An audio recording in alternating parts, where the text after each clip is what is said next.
Cela remonte aux années 90, dans un petit village japonais, à une trentaine de kilomètres de la forêt d'Aokigahara. En moyenne, là-bas, une personne se suicide tous les 3 jours.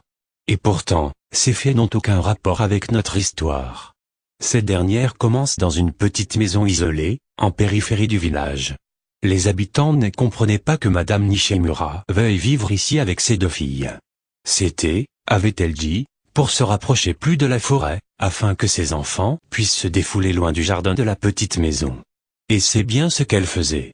Dès qu'elles le pouvaient, elles allaient courir seules dans les bois, pour jouer à des jeux de petites filles bien connus.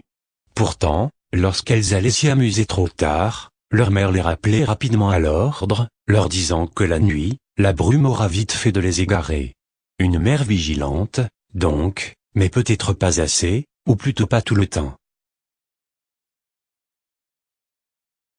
Ce récit commence vraiment lors d'une soirée d'automne.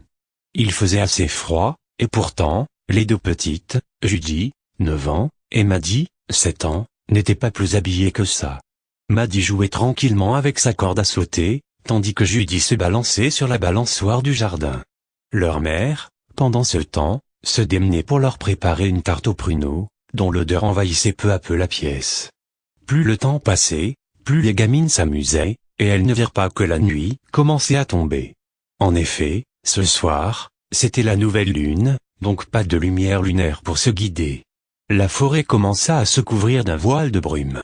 Plongées dans leur jeu, à aucun moment les fillettes ne semblaient remarquer que le brouillard, cette nuit-là, était beaucoup plus épais. Ce fut à ce moment-là que la petite Judy entendit un faible craquement de branches. Elle se tourna vers le son, mais celui-ci provenait de la forêt. Elle hésitait, car elle savait que si elle y allait, elle serait sermonnée par sa mère. Mais la curiosité, si présente chez les enfants, l'emporta finalement, et elle se dirigea vers la nappe de brume. La tarte était presque prête. Il ne restait plus qu'à appeler les fillettes, et elle pourrait passer à table. Elle lança donc son appel par la fenêtre, légèrement entr'ouverte, mais ne reçut aucune réponse. À peine l'eut-elle refermée que les lumières vacillèrent, comme lors d'une baisse de tension.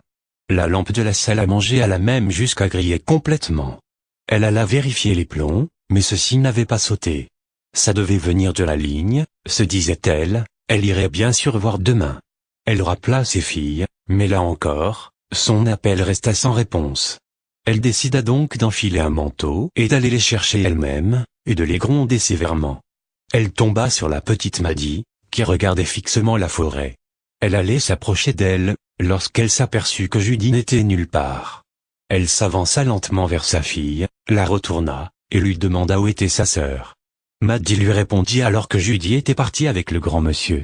La mère fut parcourue d'un sentiment de peur, et elle demanda à sa fille où ils étaient allés. La gamine leva lentement le doigt vers le bois, et la mère tourna la tête. Elle ne vit d'abord rien, puis, en plissant les yeux, elle put effectivement apercevoir la silhouette d'un homme, ou dans tous les cas de quelque chose d'humain, très grand, qui s'éloignait dans la brume. La mère ordonna à sa fille de retourner dans la maison, avant de s'élancer pour attraper la créature. Mais lorsque la pauvre femme l'eut atteint, la silhouette s'était fondue dans le brouillard. Elle chercha sa fille aînée durant de longues heures, sans succès. Le lendemain, la police du village retrouva le corps sans vie de Judy, brûlé et électrocuté, avec un câble électrique dénudé entre les mains. On comprenait mieux d'où venait la baisse de tension survenue quelques heures plus tôt.